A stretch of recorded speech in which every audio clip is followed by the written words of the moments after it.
There we go. All right. Hello, everyone. Welcome to today's Bible reading. I am Khalil, as always, and today we're going to be continuing our reading with Exodus 14. Last time yesterday, we read about Moses, whom the Lord called to deliver his people Israel out of the land of Egypt. And we got to see the Lord's wonders that he said he would do upon Egypt, the land of Egypt, and upon Pharaoh, in order to show himself to the people of Egypt as well as to the people of Israel, that to show that he was God. So we saw those plagues, what sometimes people refer to as the 10 plagues of Egypt. And we saw the last plague, which concluded with all of the firstborns of the land of Egypt being killed, except those who had the blood of the lamb, which and gold representing Jesus, was put on their doorpost, which was called the Passover, which is where we get the Feast of Passover, and right afterwards the Feast of Unleavened Bread. It was all given that ordinance in Exodus 12. But we'll be continuing from where the Israelites left Egypt, and they started what is called, like the book's name, the Exodus. But before we really get into any of that, today, because it's February 12th, we'll be starting with our daily Proverbs, which would be Proverbs 12. But first, as a note, if you have any questions regarding anything that we are reading, or just anything at all, like biblically, or regarding the Bible at all, you can post them in the live chat that we have, and Lord willing, we'll get to them at the end. But with that being said, we can go ahead and get started with Proverbs 12. So, Proverbs 12 and verse 1. Whoso loveth instruction loveth knowledge, but he that hateth reproof is brutish. A good man attaineth favor of the Lord, but a man of wicked devices will he condemn. A man shall not be established by wickedness, but the root of the righteous shall not be moved.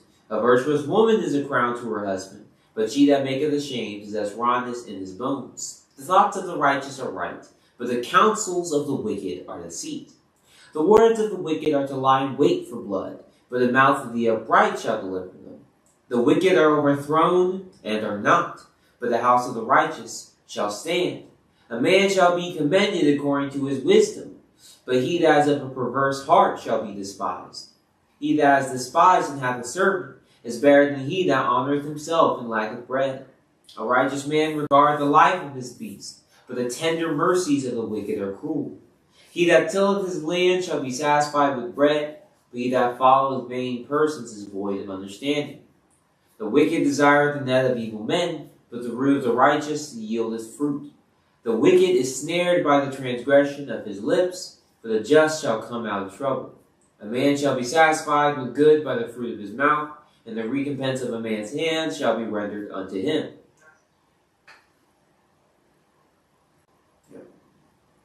The way of a fool is right in his own eyes, but he that hearkeneth unto counsel is wise. A fool's wrath is presently known, but a prudent man covereth shame.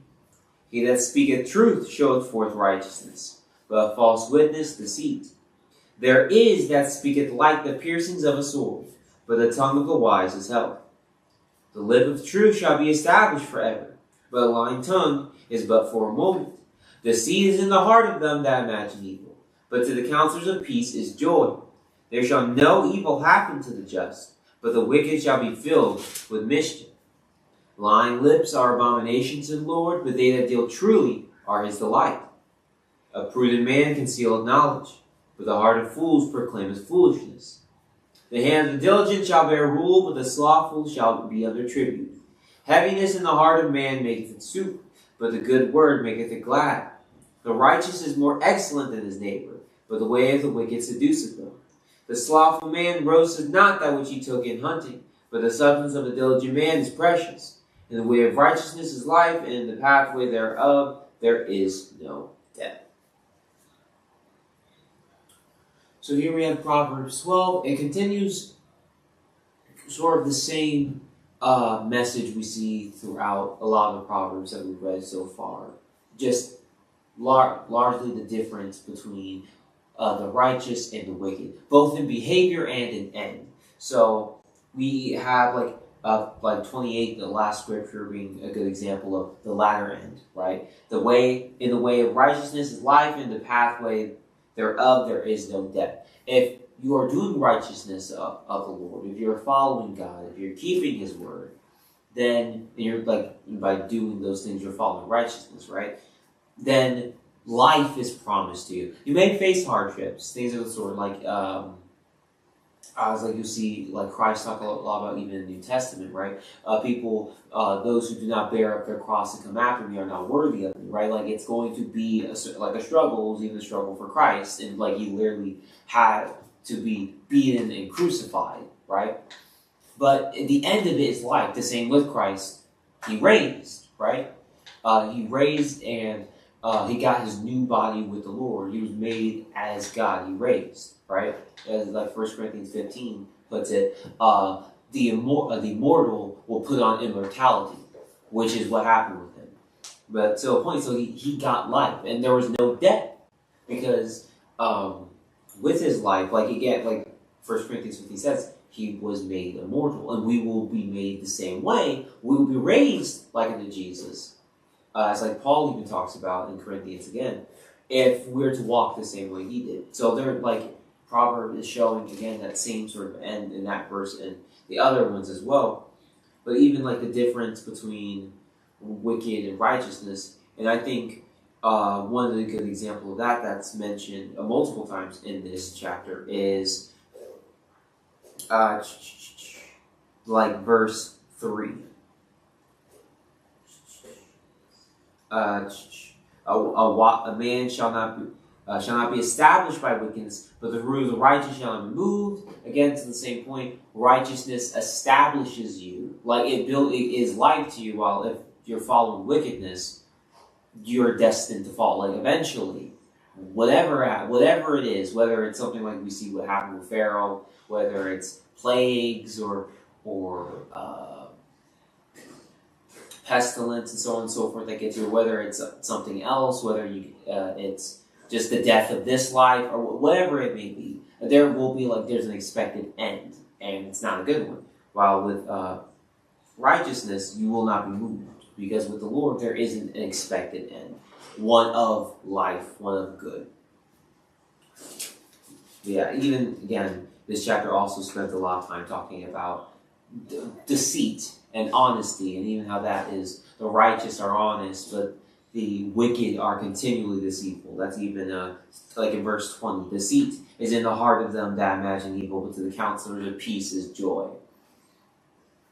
Again, talking that behavior where righteousness and wickedness don't act the same way as the New Testament even talks about what dwelling does light have with darkness? There is no dwelling. But all that being said, yeah, that's Proverbs 12. It's a pretty good chapter.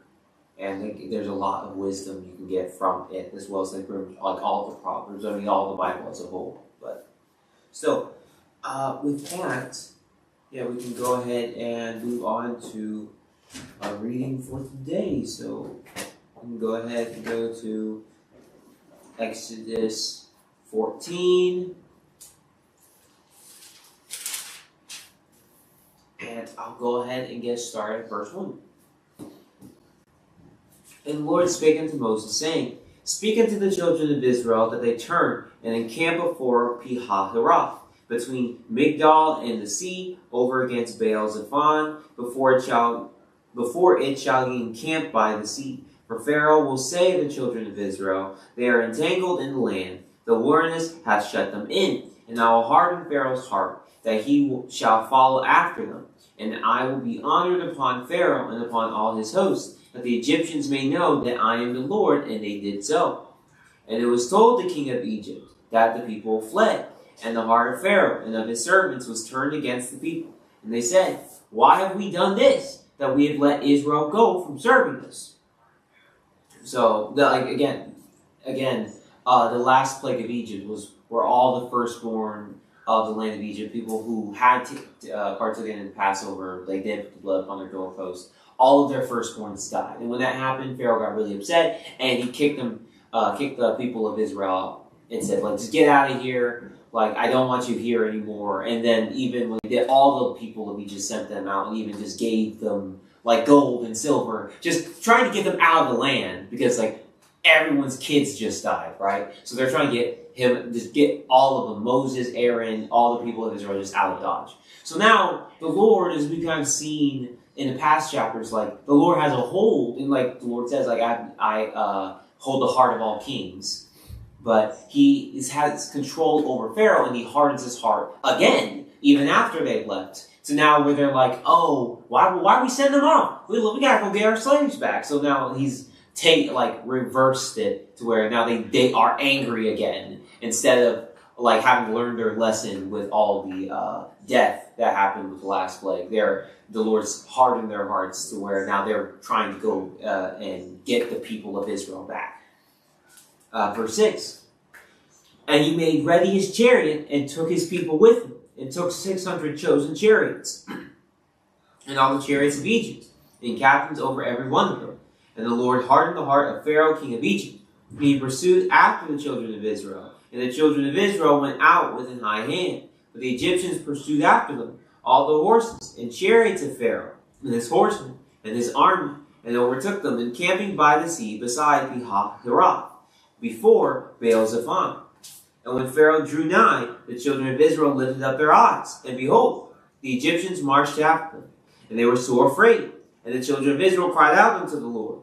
And they said unto Moses, because there were no graves in Egypt, hast thou taken us away to die in the wilderness? Wherefore hast thou dealt thus with us, to carry us forth out of Egypt? Is not this the word that we did tell thee in Egypt, saying, let us alone that we may serve the Egyptians? For it had been better for us to serve the Egyptians than that we should die in the wilderness. So now that the Egyptians have come up against them, Israel has lost their faith. They're like, hey, like, why'd you take us up out of here? If we're just going to die, like, at the seaside, because there's the sea in front of them. So this is, again, not the greatest map. Right here, this is what I'm pointing at. This is Egypt, and then this is the Red Sea. So they're, like, about here, between the Red Sea and like obviously Egypt's right here. So there behind them are just all the Egyptians trying to kill them or to bring them back to Egypt. And in front of them is a literal seafront. So they're like, well, shoot, we're stuck. Like, why'd you bring us here if we're just gonna die out here getting killed by the Egyptians? We should have just stayed slaves. Verse 13. And Moses said to the people, fear ye not, stand still and see the salvation of the Lord, which he will show to you today. For the Egyptians whom ye have seen today, ye shall see them again no more forever.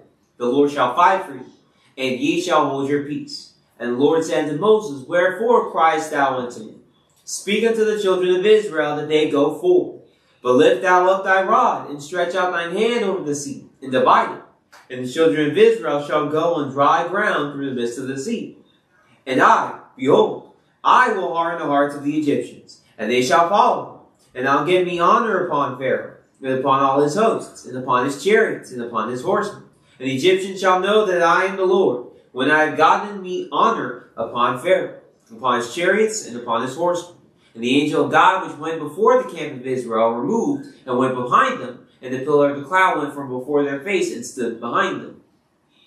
This is even to the point where in the New Testament it talks about the angel that led before him. So they have this pillar, which is like clouds by day, fire by night, that's leading them, but it's like an angel of the Lord doing this, right? So now, between the Egyptians and the Israelites, this cloud, being like the angel, has moved between them. So now the Egyptians can't just follow the Israelites right now. 20. It came between the camp of the Egyptians and the camp of Israel, and there was a cloud and darkness to them, but gave light by night to these, so that the one came not near the other all the night. And Moses stretched out his hand over the sea. And the Lord caused the sea to go back by a strong east wind all that night, and made the sea dry land, and the waters were divided. So he split the Red Sea in two, so that Israel could walk across it. And the children of Israel went into the midst of the sea upon the dry ground, and the waters were a wall unto them on their right hand and on their left. And the Egyptians pursued, and went in after them to the midst of the sea, even all Pharaoh's horses, his chariots, and his horsemen. And it came to pass that in the morning watch, the The Lord looked unto the host of the Egyptians through the pillar of fire and of the cloud, and troubled the host of the Egyptians, and took off their chariot wheels, that they drave them heavily. So that the Egyptians said, Let us flee from the face of Israel, for the Lord fight for them against the Egyptians.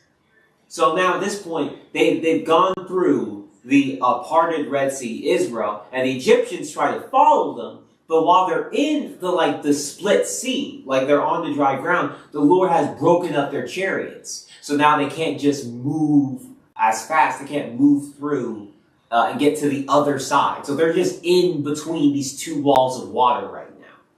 26. And the Lord said unto Moses, Stretch out thine hand over the sea, that the waters may come again upon the Egyptians, upon their chariots, and upon their horsemen. And Moses stretched forth his hand over the sea, and the sea returned to his strength when the morning appeared. And the Egyptians fled against it, and the Lord overthrew the Egyptians in the midst of the sea, so the waters just fell back onto them, killing them. 28. And the waters returned and covered the chariots and the horsemen, and all the hosts of Pharaoh that came into the sea after them. There remained not so much as one of them.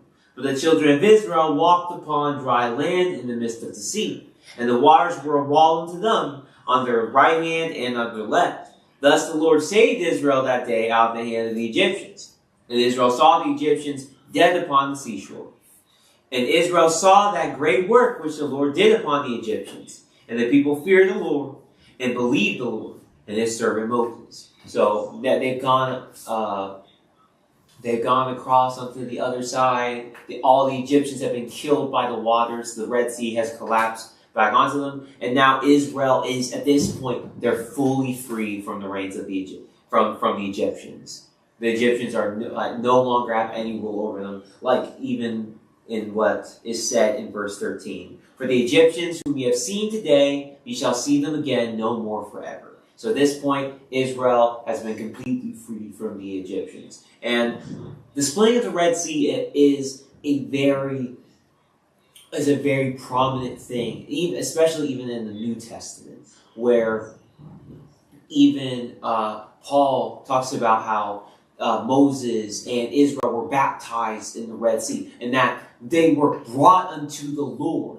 The Lord brought them through the Red Sea and brought them into the wilderness, where we'll see the Lord taught Israel his ways, like the same way we've been reading in Proverbs all this time. Like, follow the wisdom of the Lord, follow the ways of the Lord, his law is light. This is where the Lord taught them his laws and taught them his commands and so on and so forth. So, in that same way, this is spiritually them being brought to the Lord. They passed through the Red Sea. The Lord has brought them from being captives to the Egyptians. The same way we are brought from being captives from sin when we are baptized to the Lord, right? They were brought from the Egyptians, passed through the water, and they were brought to the Lord. So even like the Red Sea had a lot of physical significance in the fact that Israel was just brought out of slavery. And it was just a great feat that the Lord did before him that he refers to a lot as, hey, I'm the God that did this for you. Like, remember who I am. I'm of great importance. As well as, like, spiritual meaning for, like, what the purpose of, not only the purpose at the time to bring Israel to be his chosen people and to teach them his laws, but also even us to represent how us as individuals operate with the Lord. We are once in bondage under sin, but we are baptized through his Son, Jesus Christ, and we come unto him, and we come unto the Lord, and keep his laws and keep his commands, as we see happen to the children of Israel. But with that, it is Exodus 14, splitting of the Red Sea. It's a beautiful chapter. Yeah. With that being said, I think we can go ahead and move on to Exodus 15. So, without further ado, Exodus 15 and verse 1. Then sang Moses and the children of Israel this song unto the Lord, and spake, saying, I'll sing unto the Lord, for he hath triumphed gloriously. The horse and his rider hath he thrown into the sea. The Lord is my strength and song, and he is become my salvation. He is my God, and I will prepare him, and I will prepare him an habitation. My father's God, and I will exalt him. The Lord is a man of war. The Lord is his name. Pharaoh's chariots and his hosts hath he cast into the sea. His chosen captains also are drowned in the Red Sea. The depths have covered them. They sank into the bottom as a stone. Thy right hand, O Lord, has become glorious in power. Thy right hand, O Lord, hath dashed in pieces the enemy. And in the greatness of thine excellency thou hast overthrown them that rose up against thee.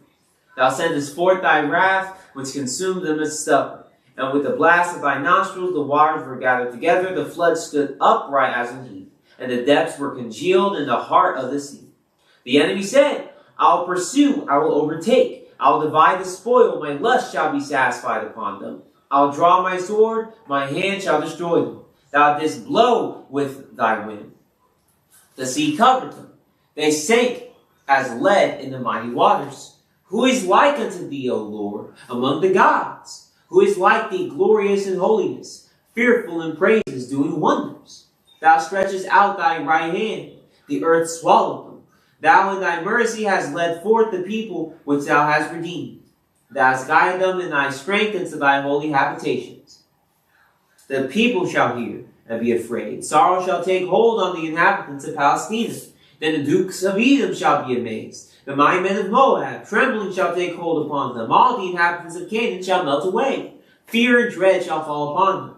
By the greatness of thine arm, they shall be as still as a stone, till thy people pass over, O Lord. Till the people pass over, which thou hast purchased.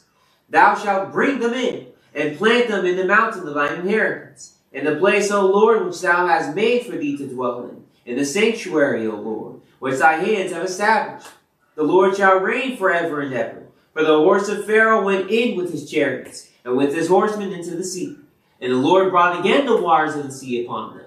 But the children of Israel went on dry land in the midst of the sea. And Miriam the prophetess, the sister of Aaron, took a timbrel in her hand, and all the women went out after her with timbrels and with dances. And Miriam answered them, Sing ye to the Lord, for he hath triumphed gloriously. The horse and his rider hath he thrown into the sea. So Moses brought Israel from the Red Sea, and they went out into the wilderness of Shur. And they went 3 days in the wilderness and found no water. And when they came to Marah, they could not drink of the waters of Marah, for they were bitter. Therefore the name of it was called Marah. And the people murmured against Moses, saying, What shall we drink? And he cried unto the Lord. And the Lord showed him a tree, which, when he had cast into the waters were made sweet. There he made for them a statute and an ordinance, and there he proved them, and said, If thou wilt diligently hearken to the voice of the Lord thy God, and will do that which is right in his sight, and will give ear to his commandments, and keep all his statutes, I will put none of these diseases upon thee, which I have brought upon the Egyptians. For I am the Lord that healeth thee. And they came to Elim, where were 12 wells of water, and 70 palm trees, and they encamped there by the waters. All right, Exodus 15. Yeah, they freshly, again, like they've just gone out of the Red Sea. They sing praises to the Lord, like the Lord has greatly delivered us. He's done it. Again, like they talk about a lot in the Old Testament, again, the New Testament. This is the great thing that the Lord has done for Israel. Even then, like the Lord refers to a greater thing I will do in the future, even for us now, of returning all of his people Israel to the land, because Israel was cast to the four corners of the earth, as it is put, by both the Babylonians as well as the Assyrians when they took over the kingdom of Israel and the kingdom of Judah. But still, to the point, the splitting of the Red Sea and bringing Israel through it and killing the Egyptians was a great feat that the Lord always refers to. Again, great importance that I am the God that delivered the children of Israel. I am the one who did this great thing. And that's basically what they're singing about all throughout this chapter. So much so that they even talk about, like, 11, who is like unto thee, O Lord, among the gods, who is like thee, glorious in holiness, fearful in praises, doing wonders. And there are no other gods besides God. And this is even something he says where you guys worship gods that are not yet gods. Or to the point where, like we know, besides the Lord God, besides God the Father and God the Son, there is no God. And even though they're one and they're one accord, as you even can read and see in the New Testament. But to the point, there are no other gods. But even what they're referring to here is like the fact like there are gods. There are idols. There are the gods of Egypt. There are the gods of the Moabites, of Edom, of Palestina, or just like Palestine, so on and so forth. But they are gods, but they're not yet gods because we know they're fake, as Paul even puts it, but still to the point. So he's like, well, whose gods has done such a great thing as the God of Israel, right? Who has done something like this, right? Because if the gods were real, they could do something against this. Well, why didn't the gods of Egypt do something against what the God of Israel has done here? But that's like to their point. No, none of those idols, none of those gods that they have could do this thing. What he said, and that's why these nations will fear them. Like he says, 14. Even talking about bringing them to a holy habitation. I'll read the end of 13 to 14. Thou hast guided them in thy strength unto thy holy habitation. That's referring to the land of promise, what we've seen all in Genesis. The land that the Lord even promised Israel, saying, you guys will be brought back to the land of Canaan. Again, which is like right over here. And that's why he says, right after that, because the Lord's bringing them back to this land now. And it's fulfilling what he told to Jacob, renamed Israel. The people shall hear and be afraid. Who? The people of this land. Because the Lord is bringing them to this land to give it to them. So the people will fear. And shall take hold of the inhabitants of Palestine, the people right here, who are part of that land. The dukes of Edom, also part of the land. The mighty men of Moab, also over there. And all the inhabitants of Canaan shall melt away. Saying to the point where they are going, and we see that ends up, like that is the case. But these people they're praising in their songs that they will fear because of the greatness that the Lord has done here. Where they're going to be like, hey, the God that killed the Egyptians and did all these things is coming to our land to take our land and give it to these people. So great fear will they have. Which ends up being the case as we will see as we just continue to read. But then even after all of that praise, and that recognition of the greatness that the Lord has done, we see even at the end, and this becomes like a continual thing for Israel, whenever they start running out of water. At Marah, in 23, it talks about how they murmured against Moses, saying hey, what shall we drink?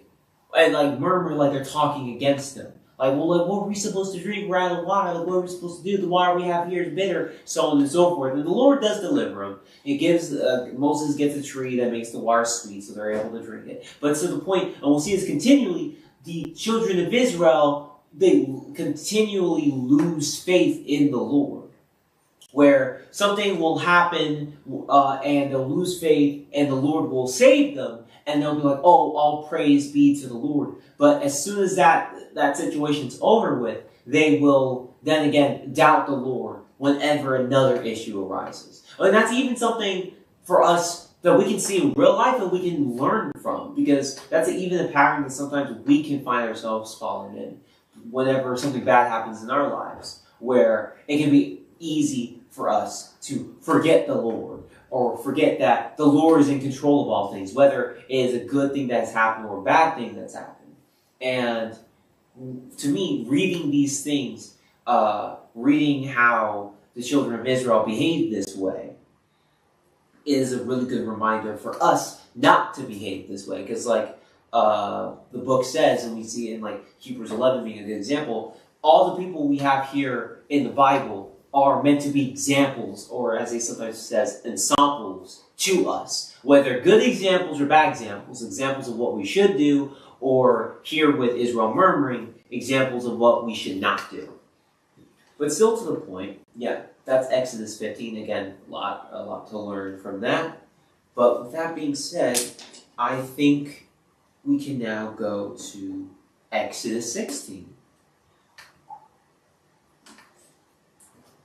Yeah.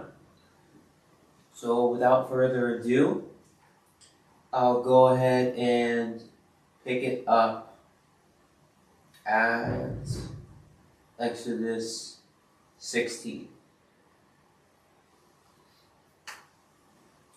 And they took their journey from Elim, and all the congregation of the children of Israel came unto the wilderness of Sin, which is between Elim and Sinai, on the 15th day of the second month after their departing out of the land of Egypt.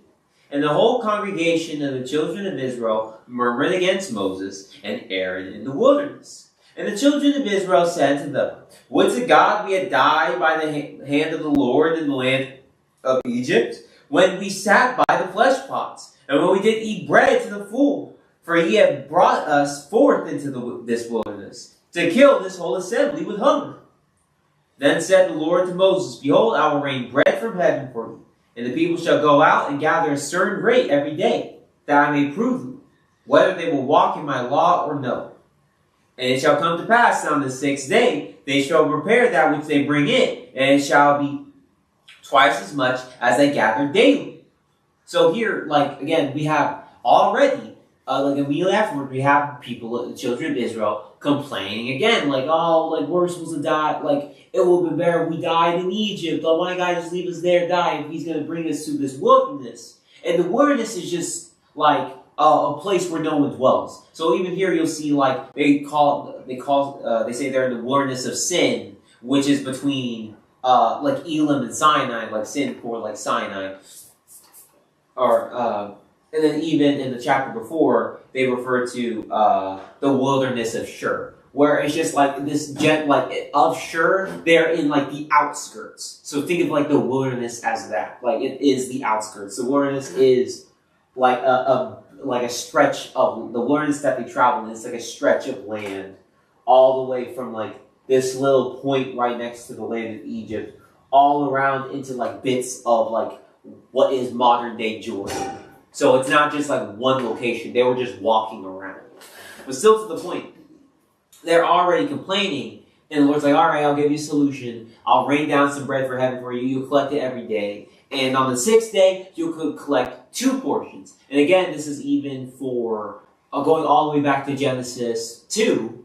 This is because of the Sabbath, and we'll be able to see this in Exodus 20 as well, where they kept the Sabbath, and on the Sabbath you can't work, which is why they call the 6th day the day of preparation. So instead of gathering on the 7th day, you would gather 2 portions on the 6th day. That way you would have enough for the 6th day and for the 7th day.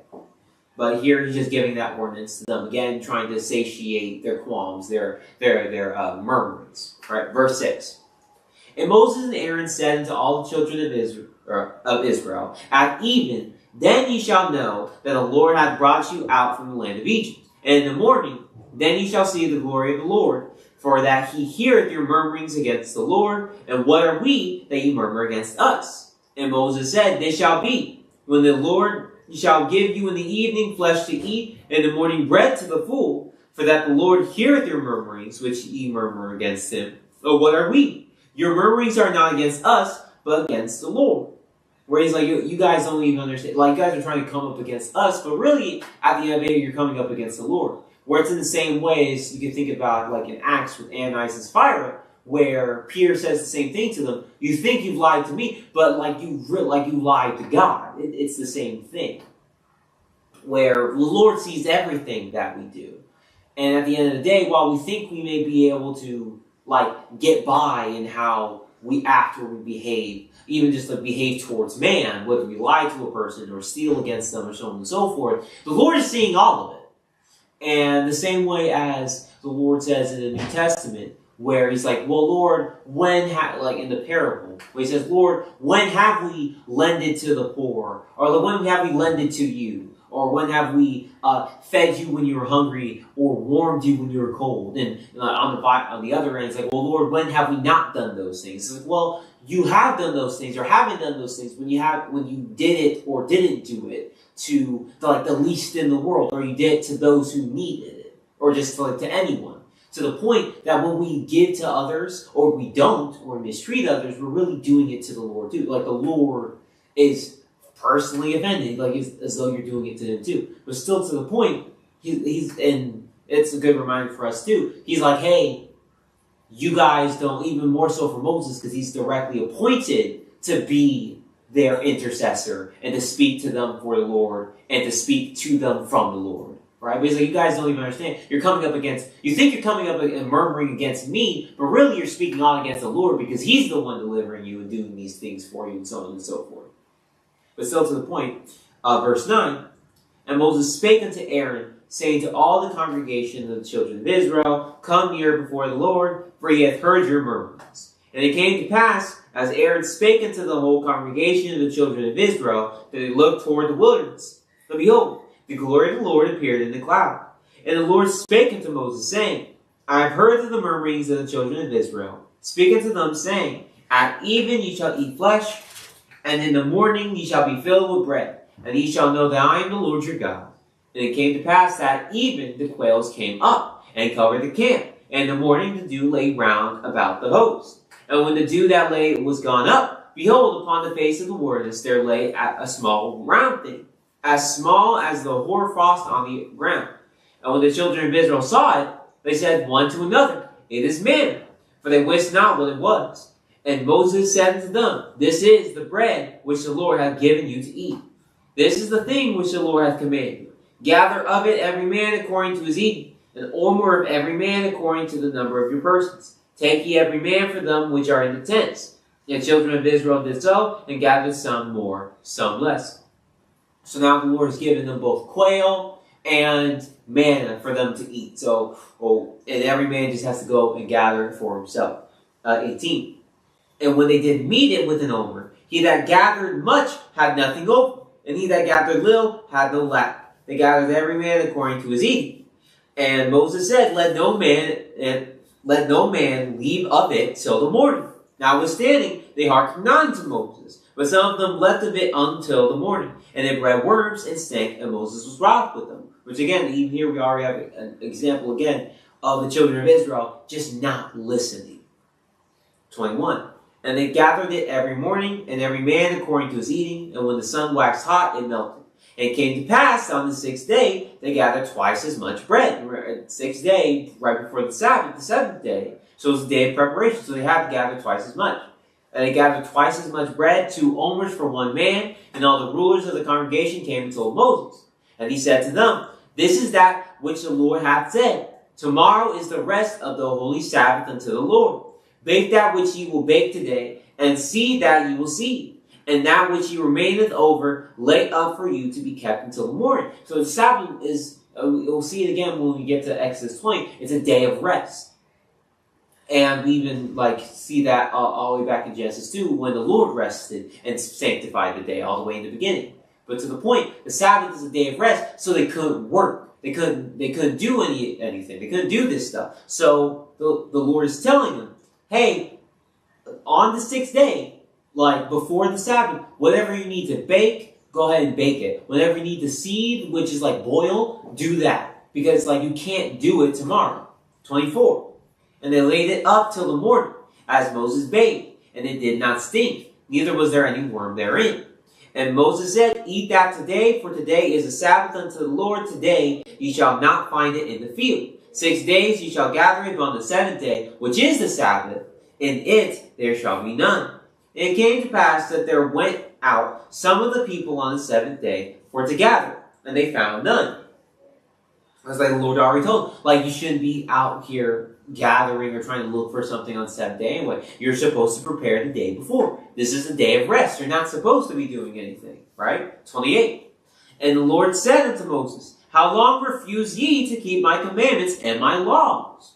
See, for that the Lord hath given you the Sabbath. Therefore he giveth you on the 6th day the bread of 2 days. Abide ye every man in his place. Let no man go out of his place on the 7th day. So it's no, this is not how it's supposed to be. I've set everything up to make it easy for you. I've already given you double portion on the 6th day. All you gotta do is collect it. I've given you the Sabbath day. He even says, How long refuse ye to keep my commandments and my law? Exodus 20, what people call the 10 commandments, is the 4th commandment. Is one of his commands that you have to follow. 30. So the people rested on the 7th day, and the house of Israel called the name thereof manna. And it was like coriander seed, white, and the taste of it was like wafers made with honey. And Moses said, This is the thing which the Lord commanded, fill an omer of it to be kept for your generations, that they may see the bread wherewith I have fed you in the wilderness, when I brought you forth from the land of Egypt. Oh, Xavier. And Moses said unto Aaron, Take a pot, and put an omer full of manna therein, and lay it up before the Lord, to be kept for your generations. As the Lord commanded Moses, so Aaron laid it up before the testimony to be kept. And the children of Israel did eat manna 40 years, until they came to a land uninhabited. They did eat manna until they came unto the borders of the land of Canaan. Now an omer is a 10th part of an ephah. Right. So even had them collect a bit of it to be. And we'll see they eventually put it in what's called the Ark of the Covenant. And it basically be with the Ark of the Covenant, which also held the the 10 Commandments themselves when Moses eventually got them.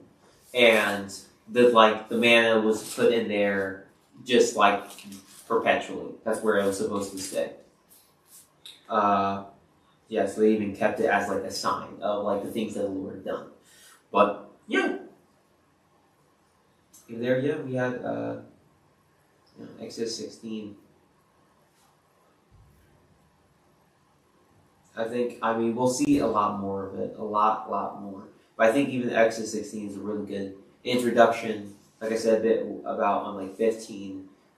Just the revolving pattern that we see with Israel, that God will give to them, and then people will say Israel's a microcosm of the whole world, which is true. Israel is God's chosen people, but not the only people, especially as we see in the New Testament, or even what we read before about things like circumcision as well as the Passover, where the Lord said, a stranger that will join himself must do these things. And so they have to do it right. A stranger also has to be circumcised to eat of the Passover. He also has to be right, he has to be keeping of the law, so on and so forth. But also to the point that there was never a point in which the Lord was only Israel, the Lord didn't want anyone else.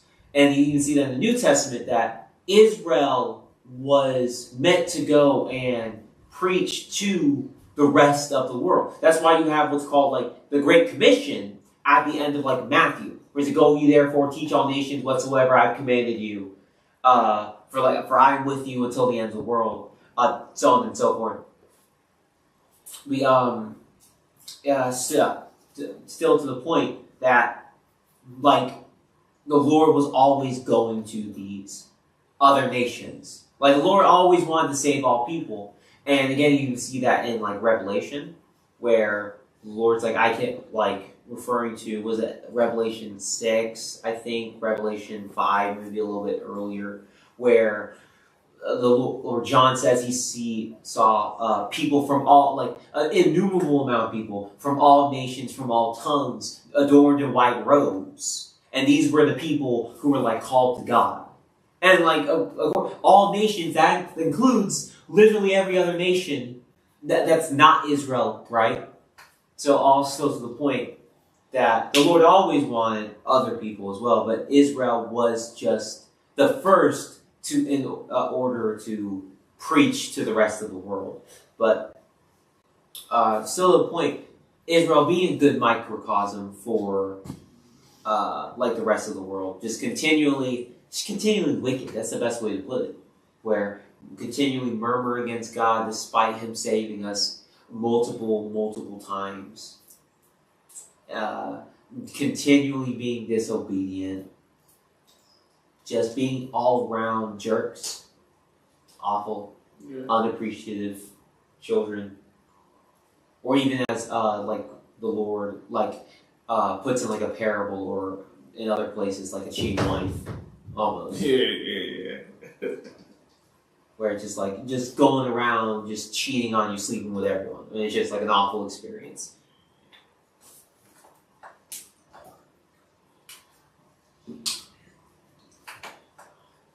But, that's all I got to say about 16.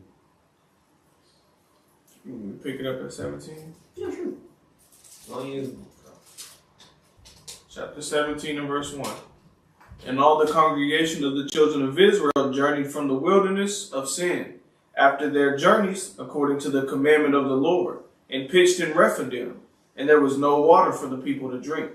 Wherefore the people did chide with Moses, and said, Give us water that we may drink. And Moses said unto them, Why chide ye with me? Wherefore do ye tempt the Lord? And the people thirsted there for water. And the people murmured against Moses, and said, Wherefore is this that thou hast brought us up out of Egypt, to kill us and our children and our cattle with thirst? And Moses cried unto the Lord, saying, What shall I do unto this people? They be almost ready to stone me. And the Lord said unto Moses, Go on before the people, and take with thee of the elders of Israel, and thy rod, wherewith thou smotest the river. Take in thine hand, and go. Behold, I will stand before thee there upon the rock in Horeb, and thou shalt smite the rock, and there shall come water out of it, that the people may drink. And Moses did so in the sight of the elders of Israel. And he called the name of the place Massah and Meribah, because of the chiding of the children of Israel, and because they tempted the Lord, saying, Is this the Lord among us or not? Then came Amalek and fought with Israel in Rephidim. And Moses said unto Joshua, Choose us out men, and go out, fight with Amalek. Tomorrow I will stand on the top of the hill with the rod of God in mine hand.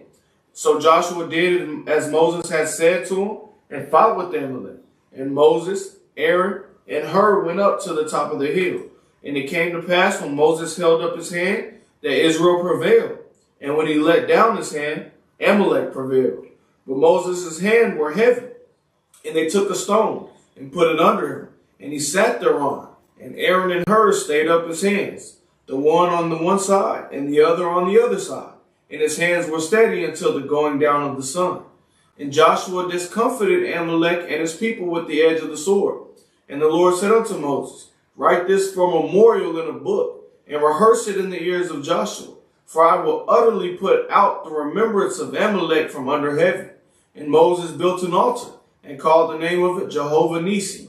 For he said, Because the Lord hath sworn that the Lord will have war with Amalek from generation to generation. Yeah. Good reading. Mm-hmm.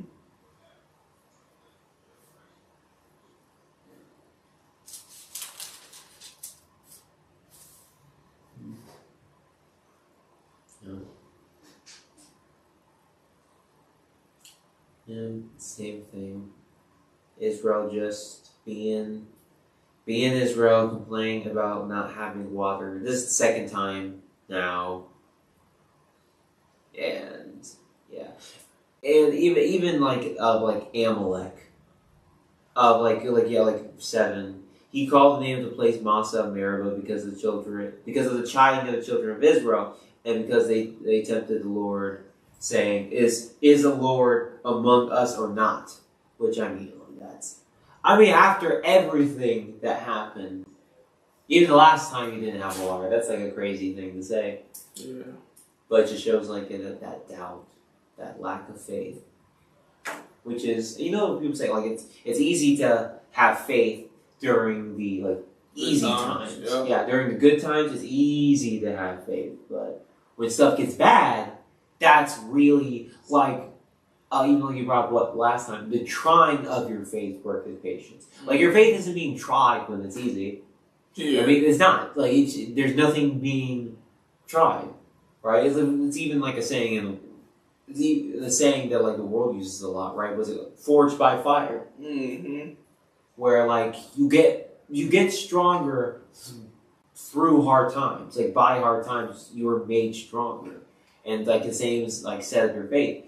But even with Israel, we see that with pretty much every hard time that comes, that faith is just not there. Yeah. It just falls and fails. And we kind of read these the past few days, but I just want to reiterate on it, 1 Corinthians 10, where it talks about these are examples, and he's literally talking about this time period with Moses, and how the children of Israel constantly disobeyed after God had constantly proved himself. You know what I'm saying? Mm-hmm. Not that he has to, but he did. Things splitting the Red Sea for them, and even stuff literally smiting a rock and you got great water coming out. You know what I mean?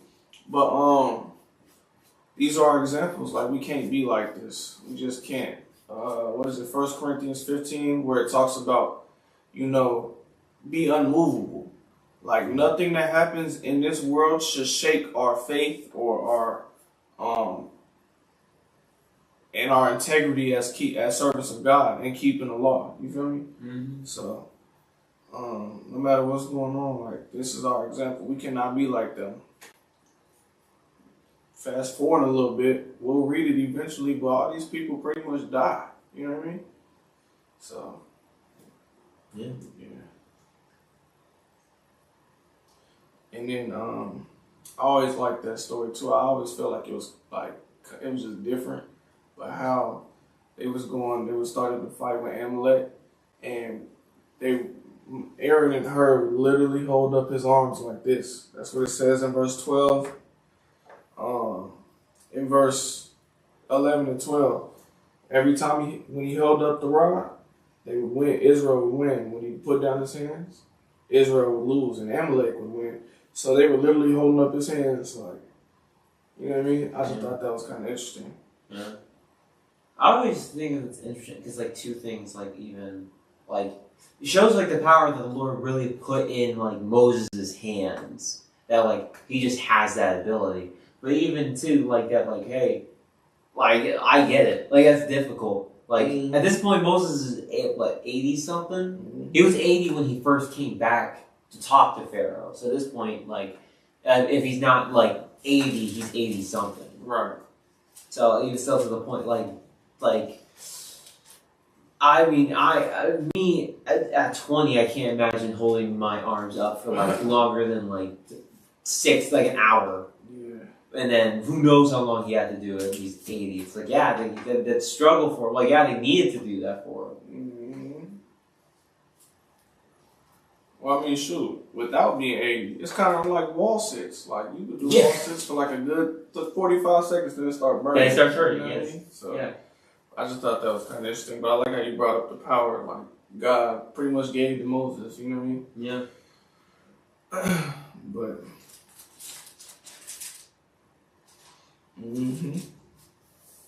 that's pretty much all I have to say on it, though. Yeah, me too. All right, cool.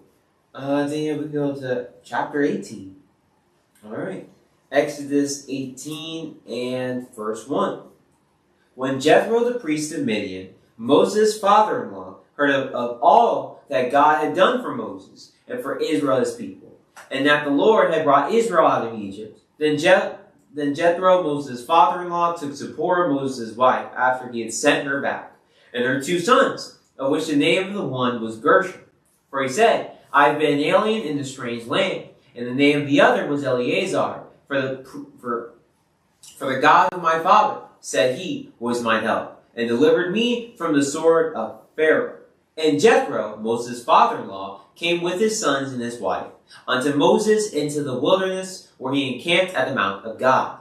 He said unto Moses, I, thy father-in-law Jethro, am come unto thee, and thy wife, and her 2 sons with her. And Moses went out to meet his father-in-law, and did obeisance, and kissed them. And they asked each other of their welfare, and they came into the tent. And Moses told his father-in-law all that the Lord had done unto Pharaoh and to the Egyptians for Israel's sake, and all the travail that had come upon them by the way, and how the Lord delivered them. And Jethro rejoiced for all the goodness which the Lord had done to Israel, whom he had delivered out of the hand of the Egyptians. And Jethro said, Blessed be the Lord, who had delivered you out of the hand of the Egyptians, and out of the hand of Pharaoh, who had delivered the people from under the hand of the Egyptians. Now I know that the Lord is greater than all gods, for in the thing wherein they dealt proudly, he was above them. And Jethro, Moses' father-in-law, took a burnt offering and sacrifices for God. And Aaron came, and all the elders of Israel, to eat bread with Moses' father-in-law before God. And it came to pass on the morrow that Moses sat to judge the people. And the people stood by Moses from the morning unto the evening. And when Moses' father-in-law saw all that he did to the people, he said, What is this thing that thou doest to the people? Why sittest thou thyself alone, and all the people stand by thee from morning unto evening?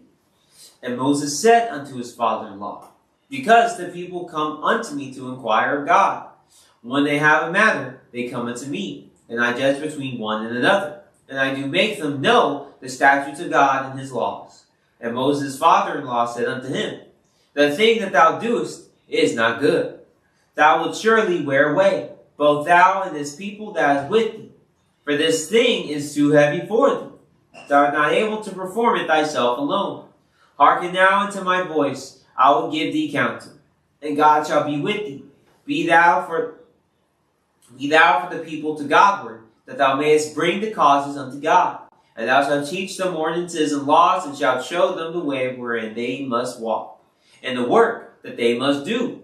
Moreover, thou shalt provide out of all the people able men, such as fear God, men of truth, hating covetousness, and place such over them to be rulers of thousands, and rulers of hundreds, rulers of fifties, and rulers of tens. And let them judge the people at all seasons. And it shall be that every great matter they shall bring unto thee, but every small matter they shall judge. So it shall be easier for thyself, and they shall bear the burden with thee.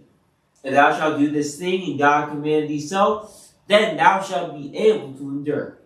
And all this people shall also go to their place in peace. So Moses hearkened to the voice of his father-in-law, and did all that he had said. And Moses chose able men out of all Israel, and made them heads over the people, rulers of thousands, rulers of hundreds, rulers of fifties, and rulers of tens. And they judged the people at all seasons. The hard causes they brought unto Moses, but every small matter they judged themselves. And Moses let his father-in-law depart, and he went his way into his own land. Good reading, bro. Thank you.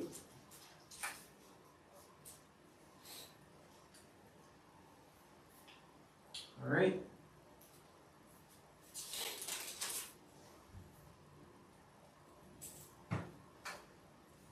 Yeah. I like this chapter because it's Jethro, his father-in-law, is really just giving him game.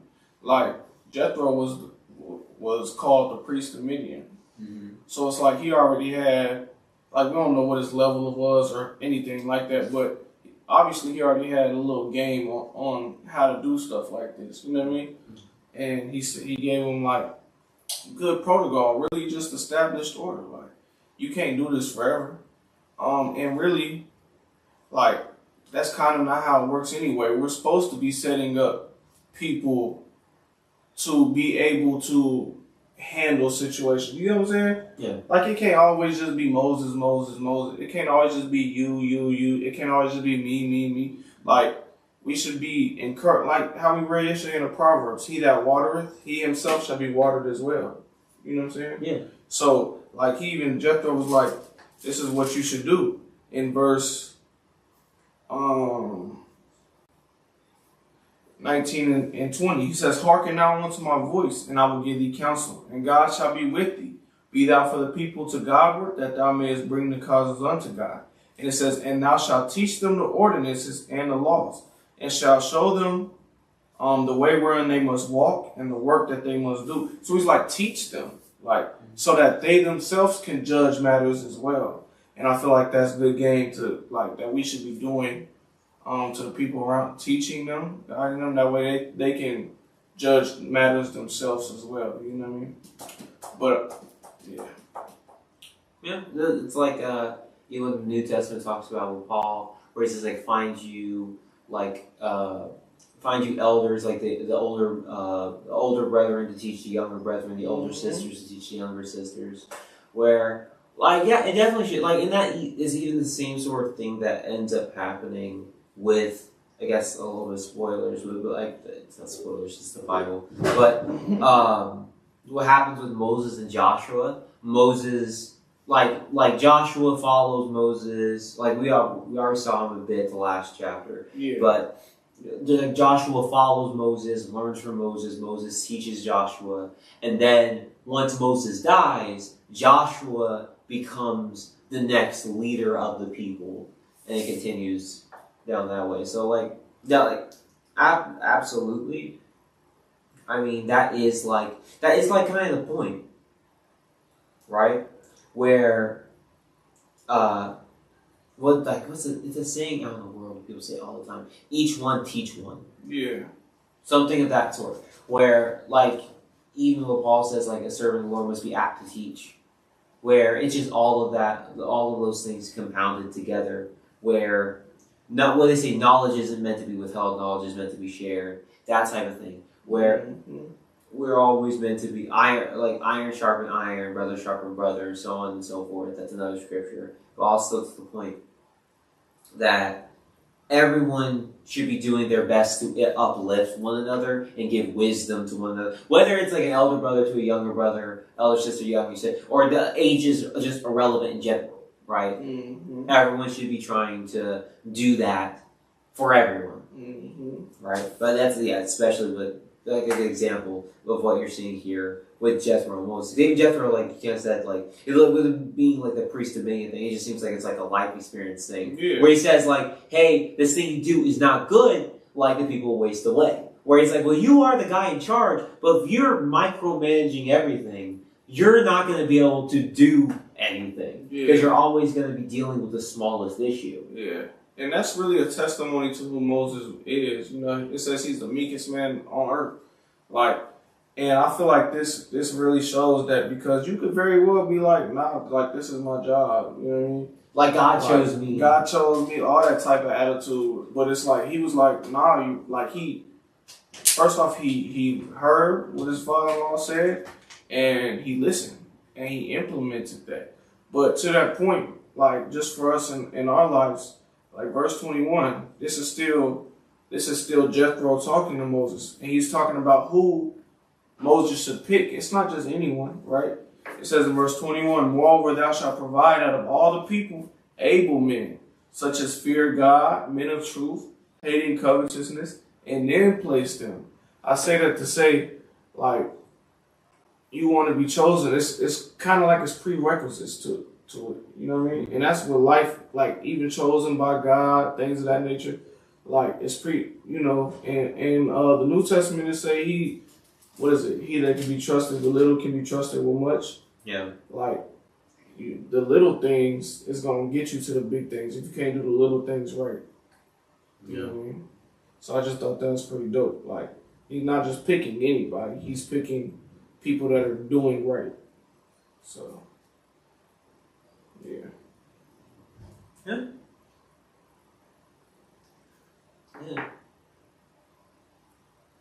Yeah, that's all I really got to say about 18. Likewise. Very cool. You ready for 19? Yeah. Chapter 19, verse 1. It's my turn? Mm-hmm. In the third month, when the children of Israel were gone forth out of the land of Egypt, the same day came they into the wilderness of Sinai. For they were departed from Rephidim, and were come to the desert of Sinai, and had pitched in the wilderness, and there Israel camped before the mountain. And Moses went up to God, and the Lord called unto him out of the mountain, saying, Thus shalt thou say to the house of Jacob, and tell the children of Israel, You have seen what I did unto the Egyptians, and how I bare you on eagle's wings, and brought you unto myself. Now therefore, if you will obey my voice indeed, and keep my covenant, then you shall be a peculiar treasure unto me above all people, for all the earth is mine. And you shall be unto me a kingdom of priests, and an holy nation. These are the words which thou shalt speak unto the children of Israel. And Moses came and called for the elders of the people, and laid before their faces all these words which the Lord commanded. And all the people answered together and said, All that the Lord hath spoken, we will do. And Moses returned the words of the people unto the Lord. And the Lord said unto Moses, Lo, I come unto thee in a thick cloud, that the people may hear when I speak with thee, and believe thee forever. And Moses told the words of the people unto the Lord. And the Lord said unto Moses, Go unto the people and sanctify them today and tomorrow, and let them wash their clothes, and be ready against the third day. For the third day the Lord will come down in the sight of all the people upon Mount Sinai. And thou shalt set bounds unto the people round about, saying, Take heed to yourselves, that ye go not up into the mount, or touch the border of it. Whosoever touches the mount shall be surely put to death. There shall not an hand touch it, but he shall surely be stoned, or shot through. Whether it be a beast or a man, it shall not live. When the trumpet sounded long, they shall come up to the mount. And Moses went down from the mount unto the people, and sanctified the people, and they washed their clothes. And he said unto the people, Be ready against the third day. come not at your wise. And it came to pass on the third day in the morning that there were thunders and lightnings and a thick cloud upon the mountain, and the voice of the trumpet exceeding loud, so that all the people that was in the camp trembled. And Moses brought forth the people out of the camp to meet with God, and they stood at the nether part of the mount. And Mount Sinai was altogether on a smoke, because the Lord descended upon it in fire. And the smoke thereof ascended as the smoke of a furnace, and the whole mount quaked greatly. And when the voice of the trumpet sounded long, and waxed louder and louder, Moses spake, and God answered him by a voice. And the Lord came down upon Mount Sinai on the top of the mount. And the Lord called Moses up to the top of the mount, and Moses went up. And the Lord said unto Moses, Go down, charge the people, lest they break through unto the Lord to gaze, and many of them perish. And let the priests also, which come near to the Lord, sanctify themselves, lest the Lord break forth upon them. And Moses said unto the Lord, The people cannot come up to Mount Sinai, for thou chargest us, saying, Set bounds about the mount, and sanctify it. And the Lord said unto him, Away, get thee down, and thou shalt come up, thou and Aaron with thee. But let not the priest and the people break through to come up unto the Lord, lest he break forth upon them. So Moses went down unto the people and spake unto them. In that chapter. Good reading. Thank you.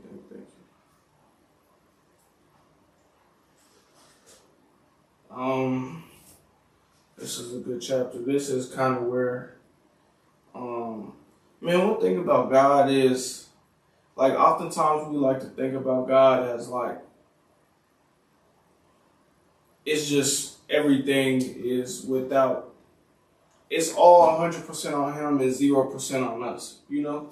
And as you begin to read the Bible and read it consistently, you start to see that word if, you know what I mean? And that's a big word, because it's, how does that statement go? In that song where it talks about love and we change the lyrics, it's conditional, right? Yeah, like, it's conditional. Everything about God is condition based. Like, don't get it twisted. He came down and he died for us. And only God gives us a law that we go off of. But the point being, like, even here, he was like, in verse, first off, he started off by reiterating, like, who he is. He said, You have seen what I did unto the Egyptian, and how I bear you on eagle's wings and brought you unto myself. Like, I saved you out of captivity, with the plan to be a great nation. But he says, now, therefore, and then he says, if you will obey my voice indeed and keep my covenant, then you shall be a peculiar treasure unto me above all people, for all the earth is mine. So, but the key is that if, like, we have great rewards if you do this. And he says, You shall be unto me a kingdom of priests and a holy nation. These are the words which thou shalt speak unto the children of Israel. So this is what God offered to Israel. But it came with the condition that you obey his voice indeed. Like, you keep his law and keep his commandments and things of that nature. So that's what I like about this chapter, really, and that's how he is. Like, no matter what you, like, anything he's giving you is, hey, you need to be keeping my law, though. Or you need to be listening to my words. Things of that nature. You feel me? So. Yeah. I mean, it's even like something, I don't remember when we brought this up, whether it was yesterday or the day before. But it's even like what the New Testament talks about, just because judgment is not executed speedily. Like, people think that, like the Lord is not so, or is not real, or that God does not exist, or even that punishment will not come, it sometimes says in other places. But it is to bring that up to the point that the if is true, right? And we even see this example, like the if being true later on, because and they already mentioned that Israel would be in. Like he said, we talked about the manna. There's a small moment where they brought and they ate manna like the entire time they were in the wilderness for 40 years. Where they haven't gotten to that point. This is written all after the fact, right? But they haven't gotten to the point. The children of Israel were forced to spend 40 years in the wilderness because they would not, because they kept murmuring and they would not obey God. Really the whole thing was that they were fearful and they lacked faith. Mm-hmm. And for a crucial moment when they were about to go up into the land, they sent spies out. Spies came back, told them about the land. They were afraid, like, oh, we can't go up there. Hey, we need to go back to Egypt. Like, we can't do this. And the Lord was just sick of it, like, because you had kept having examples like we saw in the last chapter and chapter before, where Israel kept murmuring and not having faith and not trusting in God and not believing in Him and not obeying Him and so on and so forth, that He was just like, nah, we're going to stay in the wilderness for the next 40 years until this entire generation of people dies out. And then your kids, they will be the ones that I will take into the land of Israel. But this generation here, this one that won't listen to me, I'm going to wait 40 years for all of you guys to die out, because I can't deal with your stuff. So like this if very much was real but was true, because all of the Lord's ifs are. There's no point in saying if it isn't. Yeah. Right? What do they call it? Like an empty promise or empty threat. You know, they say there's no blessing without a curse. Like, right. This is the blessing, but there's a curse that comes with it if you don't do it. Mm-hmm. Mm-hmm. No. Yeah. I got anything else to say about 19? 20? Yeah. Alright. Exodus 20 and verse 1.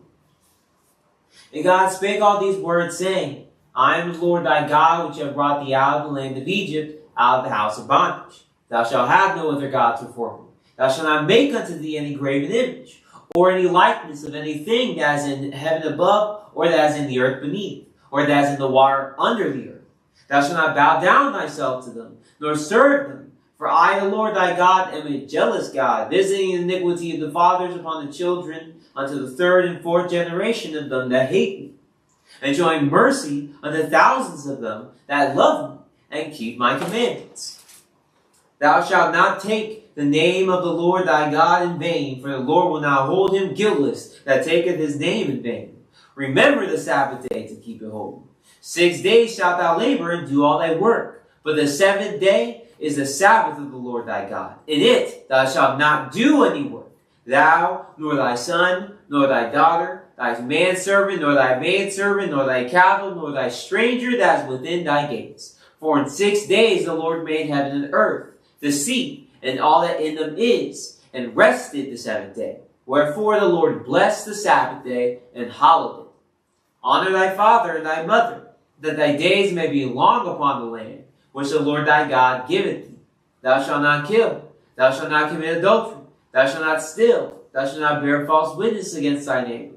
Thou shalt not covet thy neighbor's house, thou shalt not covet thy neighbor's wife, nor his manservant, nor his maidservant, nor his ox, nor his ass, nor anything that is thy neighbor's. And all the people saw the thunderings and the lightnings and the noise of the trumpet and the mountain smoking. And when the people saw it, they removed and stood afar off. And they said unto Moses, Speak thou with us, and we will hear. But let not God speak with us, lest we die. And Moses said unto the people, Fear not, for God is come to prove you, and that his fear may be before your faces, that ye sin not. And the people stood afar off.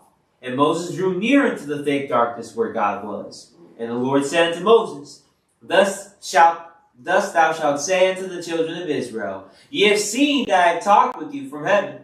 Ye shall not make with me gods of silver, neither shall ye make unto you gods of gold. An altar of earth thou shalt make unto me, and shalt sacrifice thereon thy burnt offerings, and thy peace offerings, thy sheep and thine oxen.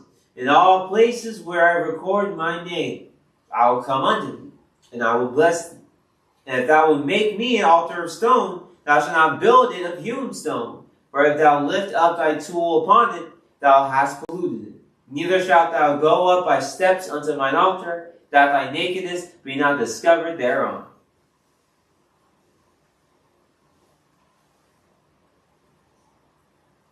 All right. Go read one. Thank you. Exodus 20.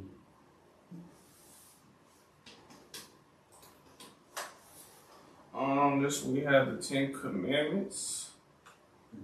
You know, I wanna read something, not to just get us off track or nothing, but Matthew 22, and I really don't have to read it, but Matthew 22 and verse, I don't know, but it's gonna make sense in a second, because right here, you know, we got the introduction to the Ten Commandments, right? And this is coming right after he says, "I will make you a peculiar people and a kingdom of priests if you do what I say." And right after that, we see this is part of what he's saying. Like, we got the Ten Commandments, right? But I just want to read some. Exodus 22 and 36. It says, "Master, which is the greatest commandment in the law?" And Jesus said unto him, "Thou shalt love the Lord thy God with all thy heart, and with all thy soul, and with all thy mind. This is the first and great commandment. And the second is like unto it, thou shalt love thy neighbor as thyself. On these two commandments hang all the law and the prophet."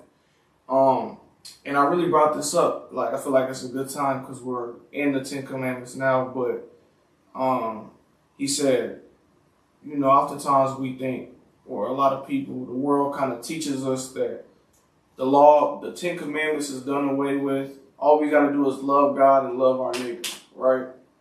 But what does that even mean? Like, when you say love God or love your neighbor, that's a very vague statement. That's not how even we as humans operate in real life. Like, if I say I love you, it's stuff that is attached to that we do for each other because we love one another, right? And so, but he says, on these two commandments hang all the law and the prophets. So I just really want to, and to take it back to Exodus 20, God is giving us that. Like, how do you love your neighbor? Verse 13, thou shalt not kill. Like, I'm not going to kill you. I love you. I won't kill you. Verse 14, thou shalt not commit adultery. I love you. I'm not going to sleep with your wife. Like, this is really the how do you love your neighbor. You know what I mean? It's not like he did away or the commandments are gone. Like, no, this is instruction on how. Like, don't bear false witness. You know, in verse 12, the first commandment that he gives revolving around our neighbors is our parents. Those are the first people we meet in this world. And he's telling you how to treat them. You honor them. Honor thy father and thy mother, that thy days may be long upon the land. But the point is, he's giving you instructions on how to love your neighbors. And then at the beginning, he says, thou shalt not have no other gods before me. This is how you love God. Don't put nobody else before him, whether it be a man, another God, your phones. Don't put nothing above him. Don't make any graven image. Don't take the Lord's name in vain. Remember the Sabbath day. These are how you show your love to God. You know, even with the Sabbath, it's like God rested. You're his son. You do what he does. He rested, you rest. And God is God. He don't even need to rest, but he did it for us because he knows that we needed it. But my point is, he's giving us the instructions on how to love him and how to love our neighbor and how to treat our neighbor and how to do right by our neighbor and do right by God. You know what I'm saying? Mm-hmm. So, yeah, I just wanted to point that out. But don't covet your neighbor's stuff, things of that nature. Yeah. Mm-hmm.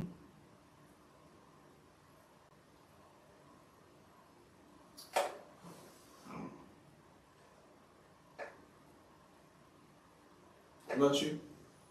I mean, there's not much to say. I mean, like, the Ten Commandments is what a lot of people run to be like the first, like the foundation of our faith. But I mean, like, you brought everything, like, even like what it was said there in Matthew 22, all the law and the prophets hang on this, where there's so much more beyond Exodus 20, but like even like Exodus 21 has so many more things that the Lord, but they all still fall under those two things, where it's just like if you're serving the Lord, where like he said, like the Lord says, if you love me, keep my commandments, and like those that know me, like keep my commandments, so on and so forth. That like just keeping his commandments in of itself is how you show you love him. Just doing what he says, right? Obedience is better than sacrifice. That is something that's said in 1 Samuel.